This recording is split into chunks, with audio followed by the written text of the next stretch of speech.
Bienvenidos, queridos hermanos. Con ustedes su hermano en Cristo, Jaime Cárdenas, en esta programación 15 minutos con la Biblia. Porque desconocer las Escrituras es desconocer a Jesucristo. Empezamos en el nombre del Padre, del Hijo y del Espíritu Santo. Amén. Señor Jesús, te damos las gracias por este día. Te consagramos este comienzo de semana para que seas tú quien nos vaya guiando e iluminando. Permítenos, Señor, buscarte cada vez más, conocerte cada vez más, amarte cada vez más.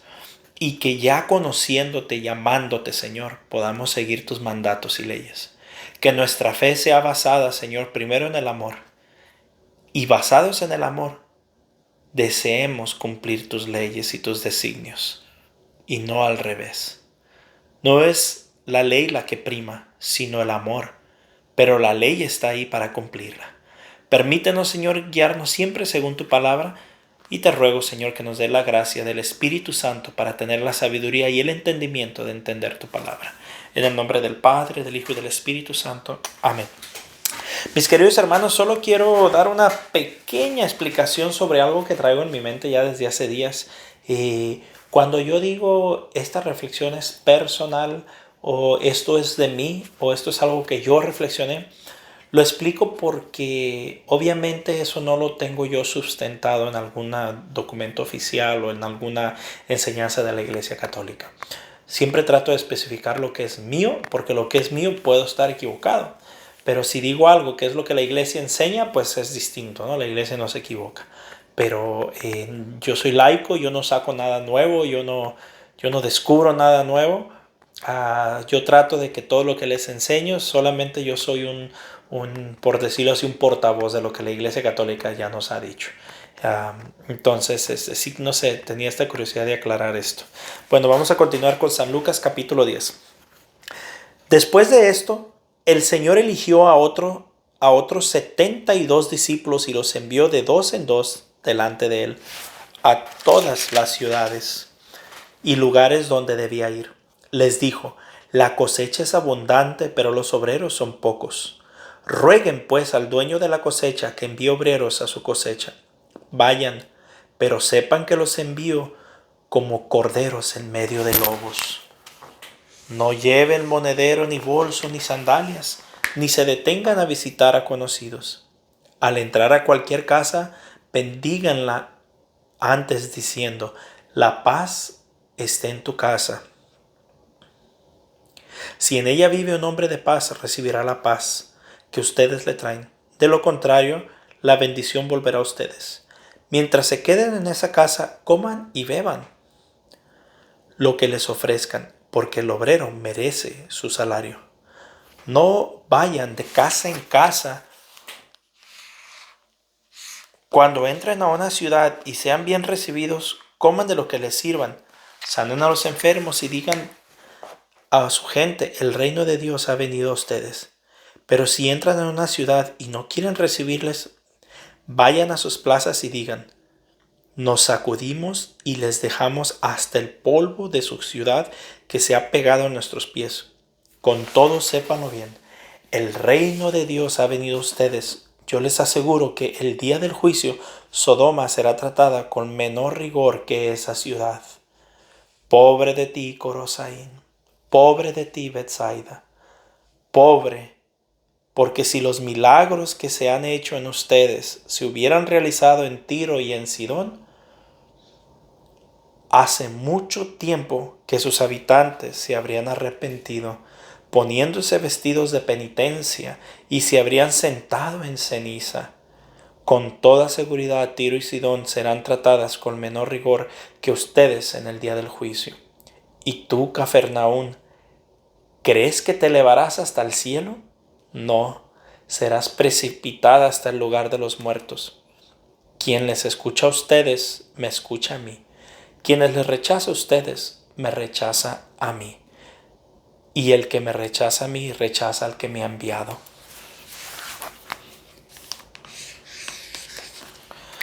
Los 72 discípulos volvieron muy contentos, diciendo: Señor, hasta los demonios nos obedecen al invocar tu nombre. Jesús les dijo: yo veía a Satanás caer del cielo como un rayo. Miren que les he dado autoridad para pisotear serpientes y escorpiones y poder sobre toda fuerza enemiga. No habrá arma que les haga daño a ustedes. Sin embargo, alégrense no porque los espíritus se someten a ustedes, sino más bien porque sus nombres están siendo escritos en el libro de la vida. En ese momento Jesús se llenó de gozo del Espíritu Santo y dijo: Yo te bendigo, Padre, Señor del cielo y de la tierra, porque has ocultado estas cosas a los sabios y entendidos, y se las has dado a conocer a los pequeñitos. Sí, Padre, pues tal ha sido tu voluntad. Mi Padre ha puesto todas las cosas en mis manos. Nadie sabe quién es el Hijo sino el Padre. Nadie sabe quién es el Padre sino el Hijo, y aquel a quien el Hijo quiera dárselo a conocer. Después, volviéndose hacia sus discípulos, Jesús les dijo a ellos solos: Felices los ojos que ven lo que ustedes ven. Porque yo se los digo que muchos profetas y reyes quisieron ver lo que ustedes ven y no lo vieron, y oír lo que ustedes oyeron y no lo oyeron. Un maestro de la ley que quería ponerlo a prueba se levantó y le dijo: Maestro, ¿qué debo hacer para conseguir la vida eterna? Jesús le dijo: ¿Qué está escrito en la Escritura? ¿Qué lees en ella? El Señor contestó: Amarás al Señor tu Dios con todo tu corazón, con toda tu alma, con todas tus fuerzas y con toda tu mente, y amarás a tu prójimo como a ti mismo. Jesús le dijo: Excelente respuesta. Haz eso y vivirás. El otro, que quería justificar su pregunta, replicó: ¿Y quién es mi prójimo? Jesús empezó a decir: Bajaba un hombre por el camino de Jerusalén a Jericó y cayó en manos de unos bandidos, que lo despojaron hasta de sus ropas, lo golpearon y se marcharon dejándolo medio muerto. Por casualidad bajaba por ese camino un sacerdote, lo vio, dio un rodeo y siguió. Lo mismo hizo un levita que llegó a ese lugar, lo vio, dio un rodeo y pasó de largo. Un samaritano también pasó por aquel camino y lo vio, pero éste se compadeció de él. Se acercó, curó sus heridas con aceite y vino y se las vendó. Después lo montó sobre el animal que traía, lo condujo a una posada y se encargó de cuidarlo. Al día siguiente sacó 2 monedas y se las dio al posadero diciéndole: Cuídalo, y si gastas más, yo te lo pagaré a mi vuelta. Jesús entonces le preguntó: Según tu parecer, ¿cuál de estos 3 fue el prójimo del hombre que cayó en manos de los salteadores? El maestro de la ley contestó: El que se mostró compasivo con él. Y Jesús le dijo: Vete y haz tú lo mismo. Siguiendo su camino entraron a un pueblo y una mujer llamada Marta lo recibió en su casa. Tenía una hermana llamada María que se sentó en los pies del Señor y se quedó escuchando su palabra. Mientras tanto, Marta estaba absorbida por los muchos quehaceres de la casa.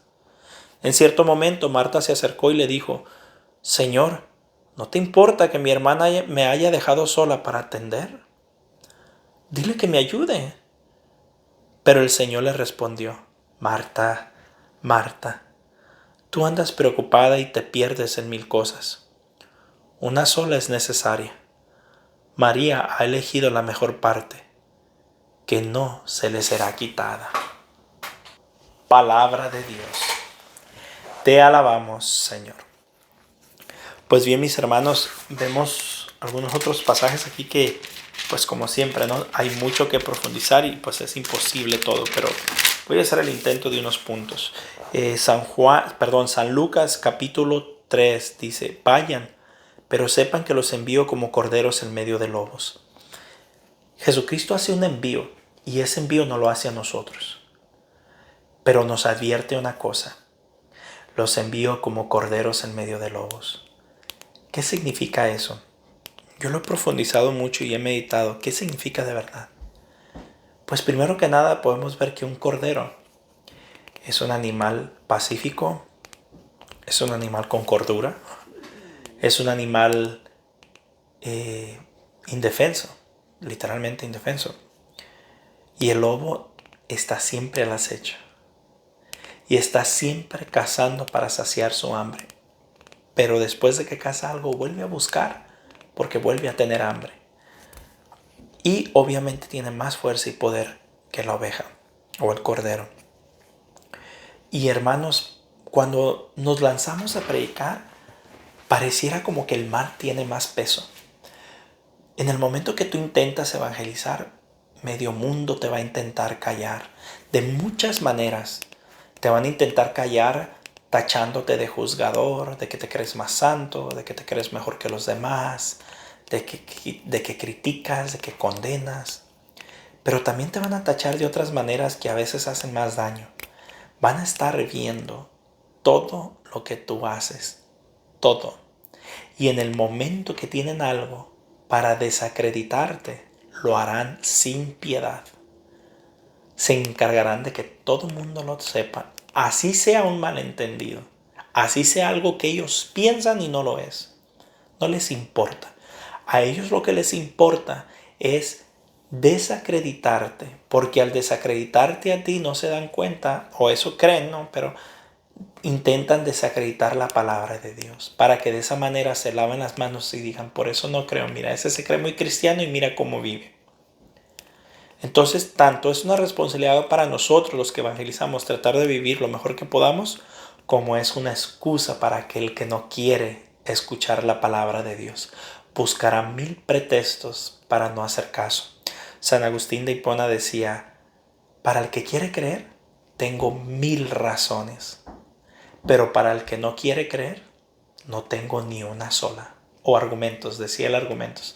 Tengo 1000 argumentos, pero para el que no quiere creer, no tengo ni uno solo. Porque el que no quiere creer, no importa lo que le digas, no creerá. Y no se consolará con eso, pero para calmar su conciencia, buscará hacerte daño. El capítulo 10, versículo 8 dice, no vayan de casa en casa. Cuando entren en una ciudad y sean bien recibidos, coman de lo que les sirvan. Mis hermanos, los hermanos protestantes a veces nos critican y nos juzgan mucho que porque nosotros no vamos de casa en casa tocando las puertas. Sepan que ese es el primer mandamiento que les da Dios a los 72 cuando los envía. Les da instrucciones y después les dice, no anden de casa en casa, quédense en una sola casa y vayan a las plazas a predicar. Me parece que San Juan es más específico en esto. Pero aquí dice, no vayan de casa en casa. Quédense en una casa y den la paz. Y si las personas merecen la paz, la recibirán. Entonces, bueno, ese es un punto que rápido tocar. El capítulo 10, versículo 16 nuevamente dice, quienes les escucha a ustedes, me escucha a mí. Quienes les rechaza a ustedes, me rechaza a mí. Y el que me rechaza a mí, rechaza al que me ha enviado. Este es el punto en el que más me quería quedar. Mis hermanos, nosotros es bien importante meditar. Nosotros los católicos creemos en la sucesión de Pedro. Nosotros los católicos creemos que la iglesia continúa, no solo después de Pedro y los apóstoles, sino que con ellos comienza y continúa hasta el día de hoy. Y hay un gran riesgo para los hermanos no católicos si esto es verdad. Si es verdad que la iglesia no solo continuó, pero empezó con los apóstoles y continúa hasta el día de hoy, miren lo que les dice para que no se dejen engañar. Mucho católico dice, ay, ¿qué importa? Mientras sigan a Dios, es el mismo Dios, es la misma Biblia. Ni es el mismo Dios, ni es la misma Biblia. Pero bueno, ese es otro tema. Solo rápido, no es lo mismo 66 libros que 73 libros. La Biblia de los no católicos tiene 66 libros. La Biblia católica tiene 73. Así que no es la misma Biblia. Pero miren lo que dice. Quienes lo rechazan a ustedes, quienes los escucha a ustedes, me escucha a mí. Quien los rechaza a ustedes, me rechaza a mí. Quienes rechazan la sucesión apostólica, rechazan al que lo envió. O sea, a Jesucristo. Y dicen que ellos solo siguen a Cristo. Están rechazando a los sucesores de Cristo o a los discípulos de Cristo. Y quienes rechazan a los discípulos, rechaza a Jesús. Dice, dice y el que me... Y el que me rechaza a mí, rechaza al que me ha enviado. Miren nomás cuánto arriesgan los hermanos no católicos el salirse de la iglesia. Por muy cristianos que se digan ser, por muy seguidores que se digan ser, por muy fieles a Cristo que se digan ser, incluso por muy bien que vivan. Dice que el que rechaza a los que Cristo envió, rechazan a Cristo. Y el que rechaza a Cristo, rechaza al Padre. Miren nomás qué grave está ser no católico. Esto es bien importante. Muchos dicen, sí, la iglesia fue la primera, pero después de Constantino se paganizó. Eso no dice la Biblia. Eso no dice la Biblia. Ah. Y bueno, ya los últimos 2 puntos dice que Jesucristo dice, no se alegren porque los espíritus se someten a ustedes, sino más bien porque porque sus nombres están siendo escritos en el libro de la vida. Todo el servicio que hagamos, no nos alegremos en vanagloria por ver otras cosas, otros frutos, sino alegrémonos, porque nuestros nombres están siendo escritos en el libro de la vida. Y dice ya por último en el versículo 23, dice, felices los ojos que ven lo que ustedes ven, porque yo les digo que muchos profetas y reyes quisieron ver lo que ustedes ven y no lo vieron, y oír lo que ustedes oyen y no lo oyeron. Mis hermanos, ciertamente ellos vieron a Jesús en carne y hueso, y habló con ellos, y lo tocaron, lo abrazaron, lo besaron. Pero también nosotros vemos a Jesús en la Santa Eucaristía. Y muchos profetas y reyes hubiesen deseado haber visto a Jesús. Tú y yo lo vemos, que tanto lo valorizamos. Un fuerte abrazo, la paz del Señor y primero Dios, continuaremos mañana.